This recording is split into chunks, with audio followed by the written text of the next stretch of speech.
नमस्कार दोस्तों, आइए बात करते हैं लाल सिंह चड्ढा के पॉलिटिकल इशू के बारे में। सही सुना आपने, लाल सिंह चड्ढा कोई साधारण फिल्म नहीं रही। देश में ये एक पॉलिटिकल इशू बन चुका है। पिछले 2-3 हफ्तों से ट्विटर पर रोज ट्रेंड चल रहे हैं इसको लेकर। जितनी चर्चा इस फिल्म की गई है इस साल में, शायद ही किसी और फिल्म की करी गई है। एक तरफ भारी नारे लग रहे हैं इसे बॉयकॉट करने के, आमिर खान को हिंदू फोबिक और एंटी नेशनल घोषित किया जा रहा है। दूसरी तरफ कुछ लोग इस फिल्म को भरपूर प्यार भी दे रहे हैं, जैसे कि मुझे तो बहुत बढ़िया लगी ये फिल्म। मेरी राय में ये एक मस्ट वॉच फिल्म है। लेकिन ये जो हिंदू फोबिया की बात करी जा रही है, ये पीके फिल्म से शुरू हुई थी ये बात, ये बॉयकॉट्स और ये ट्रोलिंग, इन चीजों को थोड़ा गहराई से देखते हैं आज के वीडियो में। Lal Singh Chaddha and Raksha Bandhan, both films have recorded poor openings. Lal Singh Chaddha movie देखने के लिए आए हैं, सब उसका बहिष्कार कीजिए।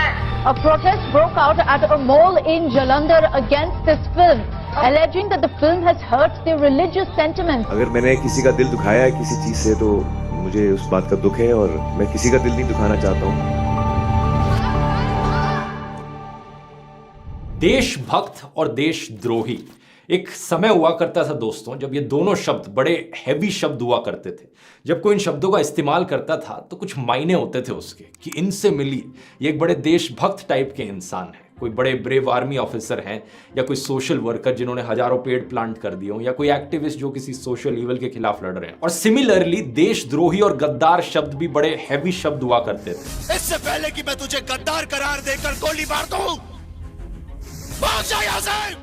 जब भी आप देशद्रोही या गद्दार शब्द को सुनते थे तो आपके दिमाग में जो पिक्चर आती थी एक ऐसे इंसान की आती थी जिसने कोई, मान लो, टॉप मिलिट्री सीक्रेट्स किसी दुश्मन देश को लीक कर दी हो, या कोई स्पाई कर रहा हो किसी दुश्मन देश के लिए। लेकिन आज के दिन क्या हो गया है, ये देशभक्त और देशद्रोही होने के सर्टिफिकेट्स बल्क में बांटे जाते हैं। ये देशद्रोही, वो देशभक्त, तू देशद्रोही।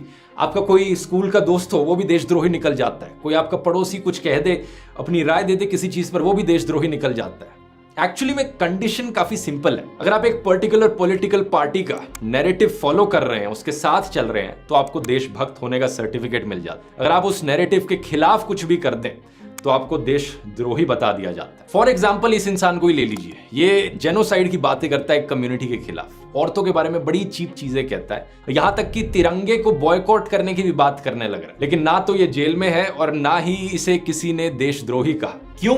क्योंकि ये एक पर्टिकुलर पॉलिटिकल पार्टी के नैरेटिव के फेवर में बात करता है। लेकिन जरा सोचकर देखिए, नसरुद्दीन शाह जितने बड़े कलाकार, उन्हें देशद्रोही का लेबल कैसे मिल गया? एक इंसिडेंट हुआ था आज से कुछ साल पहले बुलंदशहर के पास, जहां पर एक गांव में 3 गाय की लाशें पाई गई। इसके बाद एक भीड़ ने, जिसे एलिजिडली लीड किया जा रहा था बजरंग दल के मेंबर्स के द्वारा, उन्होंने जाकर एक पुलिस थाने पर आग लगा दी। फिर दंगे देखे गए, कुछ गाड़ियों पर भी आग लगाई गई, और फिर गन फायर हुई जिसमें एक पुलिस इंस्पेक्टर सुबोध कुमार सिंह की हत्या हो गई। साथ में एक स्टूडेंट सुमित कुमार भी मारे गए।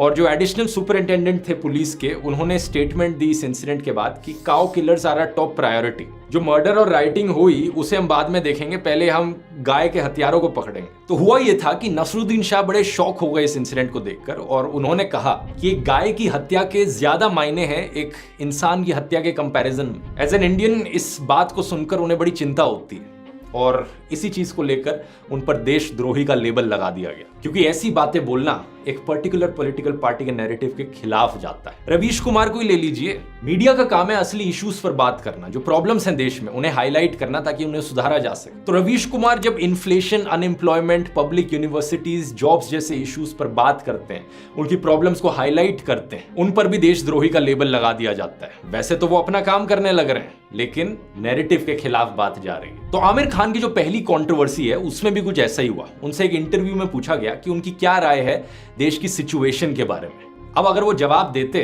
ऑल इज वेल, सब चंगासी, तो कोई प्रॉब्लम नहीं होती, सब कुछ सही होता उनके लिए। लेकिन प्रॉब्लम यह थी कि उन्होंने अपने जवाब में कहा कि देश में इनटॉलरेंस बढ़ने लग रही है। There has been a growing sense of despondency, I would say. For the first time, Kiran says, should we move out of India? Now that she fears for her child, she fears for, what the atmosphere around us will be. She feels scared to open the newspapers every day. ये बात सुनकर कुछ लोग बहुत गुस्सा हुए। ऐसे कैसे बोल दिया कि हम टॉलरेंट नहीं हैं, इसे तो हम सबक सिखाते हैं। स्नैपडील को बोलो कि अपनी ब्रांड डील से इसे बाहर निकालें, इसकी मूवीज को बॉयकॉट करो, इसे ट्रोल करो।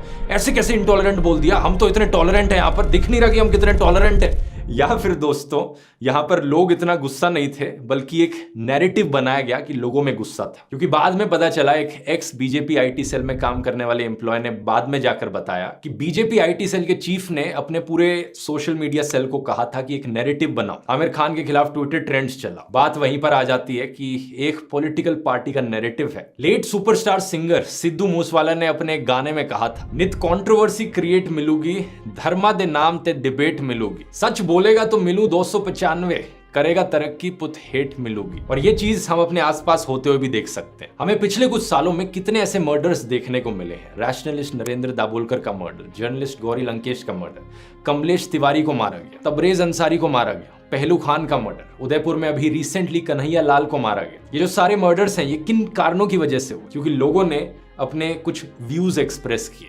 उनके ओपिनियंस के बेसिस पर उन्हें मारा गया, या फिर उनकी आइडेंटिटी के बेसिस पर उन्हें मारा गया। एक दफा के लिए ये भूल जाओ कि उनकी राय सही थी या गलत, राइट विंग थी या लेफ्ट विंग। बात यहां पर यह है कि एक इंसान को मारा गया सिर्फ इसलिए क्योंकि उन्होंने अपने व्यूज एक्सप्रेस किए थे। आज के दिनों हमें एक तरफ ऐसे वीडियोस देखने को मिलते हैं जहां पर कुछ कट्टर हिंदू रैलीज निकालते हैं तलवारों के साथ हनुमान जयंती पर और एंटी मुस्लिम सॉन्ग्स प्ले करते हैं अपने स्पीकर्स में।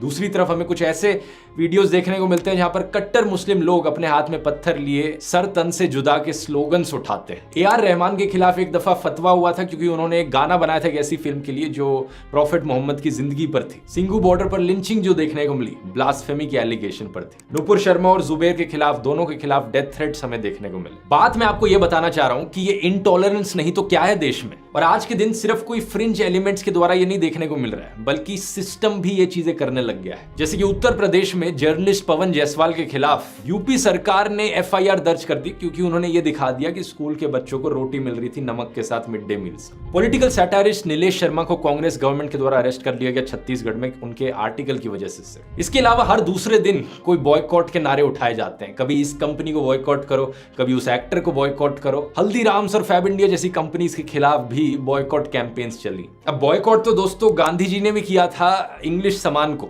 लेकिन रीजन क्या था उनका बॉयकॉट के पीछे? इसलिए नहीं बॉयकॉट किया था क्योंकि वो उर्दू भाषा इस्तेमाल करी गई थी वहां पे। इसलिए नहीं बॉयकॉट किया था कि किसी इंसान ने अपना कोई ओपिनियन बोल दिया था, उसके बेसिस पे सब कुछ हो गया। अभी लाल सिंह चड्ढा के साथ ये फिल्म रिलीज हुई रक्षाबंधन अक्षय कुमार की, इसके खिलाफ भी बॉयकॉट के नारे उठे। क्यों? क्योंकि इस फिल्म की जो राइटर है उन्होंने एक्चुअली में सीए के खिलाफ प्रोटेस्ट जताया था। फिर सोशल मीडिया पर रेगुलरली थ्रेट्स फेस करना अपनी एक अलग चीज है। बुलीबाई जैसी एप्स बनाई जाती हैं। महेंद्र सिंह धोनी और विराट कोहली की बेटियों के खिलाफ कितनी पैथेटिक टारगेटिंग देखने को मिली है। तो अगर इन सारे इंसिडेंट्स को देखकर कोई कहता है कि देश में इनटॉलरेंस बढ़ने लग रही है, क्या गलत कहा है यहाँ पर? किसी भी आम नागरिक के लिए देश में हो रही प्रॉब्लम्स के बारे में बात करना एक बड़ी नॉर्मल चीज है। जब तक हम प्रॉब्लम्स की बात नहीं करेंगे तो उन प्रॉब्लम्स को सुलझाया कैसे जाएगा? लेकिन नहीं, कुछ लोग अपने सर को जमीन में गाड़ कर रखना चाहते हैं, बिल्कुल एक ऑस्ट्रिच की तरह चिल्लाने लग जाते हैं, देशद्रोही आमिर खान, अगर प्रॉब्लम है तो देश छोड़कर चला जाना, यहां रहकर देश की बुराई क्यों करता है? इंटरेस्टिंग चीज है कि यही लोग मुझे भी सेम लॉजिक से क्रिटिसाइज करते हैं कि मैं देश के बाहर रहकर प्रॉब्लम्स की बात क्यों करता हूं। अगर कोई देश के अंदर रहकर प्रॉब्लम्स की बात करे तो प्रॉब्लम है, अगर कोई देश के बाहर रहकर प्रॉब्लम्स की बात करे तो प्रॉब्लम है। तो क्या करें भाई, चांद पर चले जाएं क्या? बेसिकली प्रॉब्लम यह है कि प्रॉब्लम की बात ही नहीं करना चाहते लोग। और ये एटीट्यूड एक्चुअली में कई लोगों में देखने को मिलता है। बहुत से लोग ऐसी सिचुएशन को देखकर बस ये कहते हैं कि हमें नहीं बोलना भाई कुछ, बस अपना निकलो यहां से, हम बस निकलते हैं। लोकसभा में पिछले ही महीने बताया गया कि एक रिकॉर्ड नंबर ऑफ इंडियंस ने अपनी सिटीजनशिप गिव अप करी पिछले साल, 1,63,370। पिछले 5 सालों में 2017 से करीब 9,32,000 लोगों ने अपनी इंडियन सिटीजनशिप को गिव अप किया। अब कोई तो रीजन होगा कि ये लोग इंडिया छोड़कर बाहर चले गए, इंडिया में कुछ तो प्रॉब्लम्स होंगी जिसकी वजह से ऐसा हो रहा है। और ऐसा तो है नहीं कि ये लोग सीरिया या इराक जैसे देशों में जा रहे हैं इंडिया छोड़कर, डेवलप्ड कंट्रीज में ही जा रहे हैं ना ये लोग। 2019 में एक्चुअली में इंडिया सेकंड नंबर पर था चाइना के बाद, जब बात करी जाती है कि कितने हाई नेटवर्थ इंडिविजुअल्स देश छोड़कर गए, जो सुपर रिच लोग आप कह सकते हो। पिछले 5 सालों में 30,000 से लेकर 35,000 के बीच में है ये नंबर। इससे पता चलता है ये प्रॉब्लम सिर्फ इकोनॉमिक प्रॉब्लम नहीं है। लोग इसलिए देश छोड़कर नहीं जा रहे क्योंकि बाहर बहुत पैसा मिलेगा। ये लोग ऑलरेडी अमीर थे, इंडिया में इनके पैसे की वैल्यू और भी ज्यादा थी, लेकिन और कारणों की वजह से देश छोड़कर जा रहे हैं। तो इन प्रॉब्लम्स को डिस्कस करना पड़ेगा। दूसरी कंट्रोवर्सी उठती है जब Aamir Khan Turkish president Erdogan से मिलते हैं। वैसे एर्डोगान के ऊपर मैंने एक पहले वीडियो भी बनाया है। एर्डोगान एक ऐसे पॉलिटिशियन है जो फिर से धर्म के नाम पर लोगों को बहका कर वोट लेते हैं। इस वीडियो का लिंक मैं नीचे डिस्क्रिप्शन में डाल दूंगा, आप डिटेल में जाकर देख सकते हैं। अब बात यह थी कि आमिर खान अपनी फिल्म की शूटिंग करने गए थे टर्की में और वो टर्किश प्रेसिडेंट से भी वहां पर मिल गए। तो इसमें कौन सी बड़ी चीज हुई? बड़ी चीज ये हुई कि लोग कहते हैं कि टर्की ने इंडिया का साथ नहीं दिया है हर चीज में। टर्की ने आर्टिकल 370 के खिलाफ बोला था। तो कौन सी बड़ी चीज हो गई है? क्या इंडिया ने टर्की के साथ अपने सारे डील्स खत्म कर दिए? यहां पर इस फोटो में आप देख सकते हो प्रधानमंत्री मोदी जादू की झप्पी दे रहे हैं एर्डोगान को। ट्रेड रिलेशंस आज के दिन तक एग्जिस्ट करते हैं। इंडिया हर साल करीब 4.3 बिलियन डॉलर सामान एक्सपोर्ट करता है टर्की में। 150 इंडियन कंपनीज जो 5000 लोगों को एम्प्लॉय करती हैं वो टर्की में एग्जिस्ट करती हैं। Reliance industries, Wipro, Dabur, Tata Motors, GMR, Mahindra. और इसी साल जून में टर्की ने बताया कि record number of Indian tourist Turkey घूमने आए थे। इतना ही नहीं, 2019 में इंडिया और टर्की के बीच में एक फेस्टिवल भी हुआ था, India by the Bosphorus, cultural ties को ऑनर करने के लिए। तो यहाँ पर पॉलिटिकल रिलेशंस हैं देश के, ट्रेड रिलेशंस है देश के, कल्चरल रिलेशंस हैं, टूरिज्म हो रहा है, सब कुछ अच्छा चल रहा है दोनों देशों के बीच में। लेकिन अगर आमिर खान टर्की में जाकर टर्की के प्रेसिडेंट से मिल लेते हैं फिल्म के शूटिंग के दौरान, तो वो देशद्रोही बन जाते हैं। कोई सेंस बना क्या इस बात का? अपनी खुद की जिंदगी में ही सोचकर देखिए, क्या आप सिर्फ उन्हीं लोगों के साथ मिलते हैं, रिलेशंस बनाते हैं जिनके ओपिनियंस आपके साथ 100% मैच करते हो? और अगर आपके किसी दोस्त ने कुछ ऐसा कह दिया जिससे आप डिसएग्री करते हैं, तो आप क्या उससे मिलना बंद कर देते हैं हमेशा के लिए? यही चीज एक कंट्री के लेवल पर भी होती है। इंडिया के साथ जो इंडिया की फ्रेंडली कंट्रीज हैं, वो भी हर चीज में इंडिया के साथ सहमति नहीं दिखाती। उनके भी कुछ ओपिनियंस अलग अलग हो सकते हैं, स्टेटमेंट्स अलग हो सकती हैं, कई इश्यूज पर स्टैंड अलग हो सकता है। अब तीसरी और सबसे बड़ी कंट्रोवर्सी जो यहाँ पर उठती है वो है पीके फिल्म को लेकर। अब एक चीज तो आप यहाँ पर ऑलरेडी समझ गए होंगे कि ये जो सारा देशभक्ति, देशद्रोही होने का नैरेटिव है, इसकी रूट कॉज क्या है? इसकी रूट कॉज है रिलीजियस पॉलिटिक्स। एक पर्टिकुलर पॉलिटिकल पार्टी अपना एक नैरेटिव बिठाना चाहती है। इस पीके फिल्म के केस में नैरेटिव ये है कि आमिर खान को हिंदू फोबिक कहा जाए, एंटी हिंदू का लेबल लगाया जाए, जबकि आमिर खान एक एक्टर है पीके फिल्म। इस फिल्म के डायरेक्टर हैं राजू हिरानी, जो कि एक हिंदू हैं। इस फिल्म के राइटर हैं अभिजीत जोशी। फिल्म के प्रोड्यूसर है विद्यु विनोद चोपड़ा। म्यूजिक लिखा है शांतनु मोइत्रा ने। हीरोइन है अनुष्का शर्मा। एक बड़ा कैरेक्टर प्ले किया था लेट सुशांत सिंह राजपूत ने। सबके सब ये हिंदू थे, लेकिन क्योंकि यहाँ पर एक नैरेटिव बिठाना था, ये फिल्म एंटी हिंदू है, तो सिर्फ आमिर खान को चुना गया टारगेट करने के लिए। अब पीके फिल्म के बारे में एक चीज मुझे सच सच बताना दोस्तों, जब आपने फिल्म पहली बार देखी, पहली बार सिनेमा में जाके देखी, क्या आपको इस फिल्म में कुछ भी हिंदू फोबिक लगा? फिल्म देखकर जब आप एकदम बाहर निकले, क्या आपके मन में कुछ ऐसा आया कि ये तो एंटी हिंदू फिल्म थी? सच बताना मुझे, कुछ नहीं आया आपके मन में ऐसा इसलिए क्योंकि ये नैरेटिव बाद में बिठाया गया था। सोशल मीडिया पर जब ट्रेंड चलाया गया इनके IT सेल के द्वारा, ये नैरेटिव बिठाया गया, तब शायद आपको जाकर लगा होगा कि हाँ भाई, बात तो सही कह रहे हैं, ये तो एंटी हिंदू है। इस फिल्म में एक कॉमेडी सीन है जब फिल्म के अंदर एक एक्टर भगवान शिव की तरह ड्रेस करते हैं, और जो फिल्म के लीड कैरेक्टर हैं पीके, जो कि एक एलियन है, वो इस बेसिक चीज को नहीं समझ पाते कि ये एक्चुअली में भगवान शिव नहीं है, ये बस एक ड्रामा एक्टर हैं जो ड्रेस किए हैं भगवान शिव जैसे। तो पीके इस एक्टर के पीछे भागते हैं, और पीके की जो इग्नोरेंस है वो यहाँ पर बड़ा मजाक है। हमें इस सीन में हंसी इसलिए आती है क्योंकि ये देखकर कि पीके किस तरीके से रिएक्ट करने लगे। और जब सिनेमा हॉल में ये सीन प्ले किया गया था तो हर कोई हंस रहा था ऑडियंस में। सिंपल सा जोक है जो हर किसी को समझ में आया। लेकिन एक हफ्ते बाद जब एक FIR लगाई जाती है इस फिल्म के ऊपर, लोगों को कहा जाता है कि इस सीन पर तुम्हें बुरा लगना चाहिए, कैसे हिंदू हो तुम जो तुम्हें बुरा नहीं लगता इस सीन पर? और फिर लोगों को बुरा फील होने लग जाता है अंदर, हाँ भाई मैं हिंदू तो हूं, चलो मुझे भी बुरा लग गया इस सीन पर। और आयरॉनिकली जो फिल्म में जोक बनाया गया था वो रियल लाइफ जोक बन गया। फिल्म में जोक ये था कि पीके असली भगवान शिव और ड्रामा एक्टर के बीच में डिफरेंस नहीं समझ पा रहा था, और इस सीन को लेकर अगर कोई FIR कर देता है तो यही जोक उन पर भी वैलिड है, क्योंकि वो भी असली भगवान शिव और एक ड्रामा एक्टर के बीच में डिफरेंस नहीं समझ पाए। फिर ये एक और सीन था फिल्म में जिसको लेकर कंट्रोवर्सी उठी थी। मेरी राय में बहुत ही बढ़िया सीन था ये दिखाता है कि कैसे डर का इस्तेमाल करके रिलीजन एक बिजनेस में बदल सकता है। खुद ही अपने आप से पूछिए, क्या ये चीज असली में नहीं होती?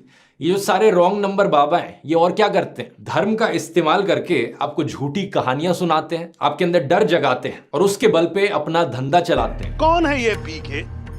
कहीं परवेज खान तो नहीं? किसी मंदिर मस्जिद में जाना कोई गलत चीज नहीं है, पैसे डोनेट करना किसी मंदिर मस्जिद को भी कोई गलत चीज नहीं है। लेकिन पीके फिल्म से हमें सीख मिलती है कि जहां कहीं आपको बिजनेस होते हुए दिखे रिलीजन के नाम पर, वहां चौकन्ने हो जाइए। निर्मल बाबा जैसे लोग जो अपने फॉलोअर्स को कहते हैं हरी चटनी के साथ समोसा खाओगे तो कृपा आ जाएगी, इन सब चीजों को सुनने के बाद भी अगर आपको लगता है कि पीके एक एंटी हिंदू फिल्म है, तो मैं आपसे पूछना चाहूंगा, स्वामी दयानंद सरस्वती का क्या? जो आर्य समाज के फाउंडर थे, वो तो ये तक कहते हैं कि आइडल वर्शिप करना गलत है। ऐसे ही स्वामी विवेकानंद का क्या, वो तो लिटरली रिचुअल्स को अपोज करते हैं बहुत ही सख्त शब्दों का इस्तेमाल करके, जिसकी बात मैंने स्वामी विवेकानंद वाले वीडियो में कही थी। क्या आप इन लोगों को भी एंटी हिंदू कहोगे? फिर रिलीजन के किसी एक स्पेसिफिक एस्पेक्ट को क्रिटिसाइज करना या रिलीजन से एसोसिएटेड किसी चीज को क्रिटिसाइज करना, क्या बस इतना करने से ही आप एंटी हिंदू बन जाओगे? बात असल में यही है कि यहां पर एक माहौल बनाया जाता है, एक नैरेटिव बिठाया जाता है। और इंटरेस्टिंग बात पता है क्या है? अगर नैरेटिव बिठाने का काम दिया जाए यहां पर, तो किसी भी फिल्म को हिंदू फोबिक बताया जा सकता है। किसी भी रैंडम पिक्चर को पकड़ लो, आप उसे एंटी हिंदू बोल सकते हो अगर उसमें कहीं ना कहीं एक छोटा सा मेंशन भी हो गया हिंदुइज्म। अब यकीन नहीं करोगे, शोले जैसी पिक्चर है जो अपने टाइम में super hit all time popular films रही हैं, आज के दिन लोगों को इनमें भी एंटी हिंदू चीजें दिखने लग जाती हैं। 30 साल तक इस फिल्म से किसी को कोई प्रॉब्लम नहीं थी, लेकिन अब अचानक से एक IT सेल का बंदा खड़े होकर बोलता है कि ये भी एंटी हिंदू है, क्योंकि इसमें एक सीन था जहां पर बसंती शिव मंदिर जाती है और वीरू एक्चुअली में मंदिर की दीवार के पीछे छुपा होता है और लॉर्ड शिव बनने की एक्टिंग कर रहा होता है। ये हम बोल रहे हैं। प्रभु तुम, चमत्कार हो गया। फिर वो अपना नाम प्रपोज करता है एक लव रिलेशन के लिए। अब यहाँ पर ये मजाक है कि ऑब्वियसली बसंती को बुद्धू दिखाया जा रहा है, यहाँ पर बसंती की इग्नोरेंस पर मजाक बन रहा है। फिर जय जाकर बसंती को दिखाता है कि वीरू पीछे वहां छुपा हुआ है। यकीन नहीं करोगे, इसे भी एंटी हिंदू बोल दिया इन नैरेटिव बिठाने वाले लोगों ने। शोले देख लीजिए आप, उसमें धर्मेंद्र जी को शिव की मूर्ति के पीछे खड़ा होकर दिखाया गया कि वो हेमा मालिनी को अपने प्यार के जाल में फंसाए। इसी से ही रिलेटेड एक बढ़िया मलयालम की फिल्म है ट्रांस। इस फिल्म में दिखाया गया है कि कैसे क्रिश्चियनिटी का कॉर्पोरेटाइजेशन हो रहा है,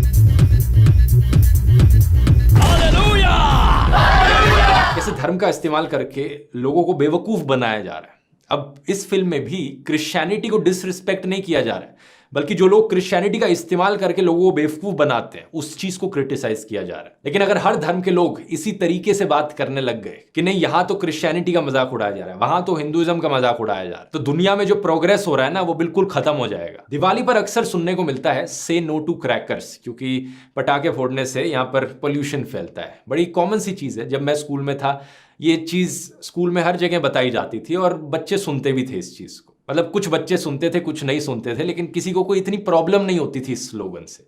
लेकिन आज के दिन जब यही चीज कही जाती है तो नारे उठते हैं कि भाई एंटी हिंदू है, से नो टू क्रैकर्स बोलना एंटी हिंदू है। मतलब किसी भी चीज को आप धर्म के साथ कनेक्ट कर दो, फिर उस चीज को कभी क्रिटिसाइज नहीं किया जा सकता, क्योंकि उसके खिलाफ बोलना एंटी हिंदू हो जाएगा। और पता है ये चीज सिर्फ इंडिया में नहीं देखने को मिल रही है, दुनिया भर में ये चीज देखने को मिलती है। फॉर एग्जाम्पल एक ईरानियन फिल्म मेकर है जफर पानी, उन्होंने एक फिल्म बनाई थी ऑफ साइड, जिसमें दिखाया गया है कि कैसे लड़कियों को फुटबॉल मैच देखना अलाउड नहीं।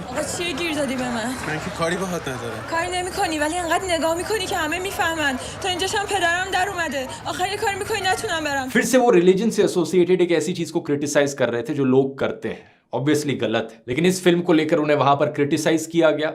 सरकार ने वहां की इनकी फिल्म को बैन कर दिया। क्यों? क्योंकि एंटी इस्लाम है भाई ये फिल्म। यहां पर रिलीजन से रिलेटेड एक किताब मैं आपको रेकमेंड करना चाहूंगा, द गॉड डिल्यूजन। इसके लेखक है रिचर्ड डॉकिंस, और इस किताब को आप एज एन ऑडियो बुक सुन सकते हैं कुकू FM पर। कुकू FM एक बढ़िया ऑडियो लर्निंग का प्लेटफॉर्म है जहां पर आपको ढेर सारी ऐसी किताबें सुनने को मिलेंगी। बॉलीवुड और पॉलिटिक्स पर भी इनकी लाइब्रेरी बहुत बड़ी है, जैसे कि शाहरुख खान पर एक ऑडियो बुक है, इरफान खान पर एक ऑडियो बुक है। आमतौर पर इनकी पूरी लाइब्रेरी एक्सेस करने की कॉस्ट है 400 रुपए, लेकिन अगर आप कूपन कोड ध्रुव 200 यूज करेंगे तो आपको 200 रुपीज ऑफ मिलेंगे, तो आपके लिए साल भर की कॉस्ट पड़ेगी सिर्फ 199 रुपीज। लिंक इसका नीचे डिस्क्रिप्शन में जाकर चेकआउट कर सकते हैं। और अब टॉपिक पर वापस आते हैं। ये चीजें आपको डेवलप्ड कंट्रीज में कभी नहीं देखने को मिलेंगी, क्योंकि थैंकफुली वहां के लोग ओपन माइंडेड हो चुके हैं, शायद तभी वो कंट्रीज इतनी डेवलप्ड है। यूरोप और अमेरिका जैसे देशों में जीसस क्राइस्ट क्रिश्चियनिटी के खिलाफ कुछ बना लो, किसी को कोई प्रॉब्लम नहीं होती। हॉरर मूवीज आई हैं जैसे कि द नन, जीसस के ऊपर फिल्म्स आई हैं जैसे कि द पैशन ऑफ क्राइस्ट। अच्छा, लास्ट और फाइनल चीज जो लोगों का जवाब रहता है ये सब सुनने के बाद, कि चलो मान लिया जो मैंने कहा है सब सही कहा है, ये सब करना ठीक है, लेकिन आमिर खान हमेशा हिंदुओं को ही क्यों टारगेट करता है? सारी कमियां आमिर खान को हिंदुओं की चीजों में ही दिखती हैं, कभी मुस्लिम सोसाइटी में कोई चीजें नहीं गलत नहीं दिखती उन्हें। वेल, तो इसका जवाब तो एक बड़ा सिंपल है कि पीके फिल्म में ही दिखा रखा है कि कैसे वो वाइन की बॉटल्स लेकर मस्जिद के सामने भाग रहे हैं अपनी जान बचाने के लिए। क्या इसमें? वाइन गार्ड के लिए कहाँ है?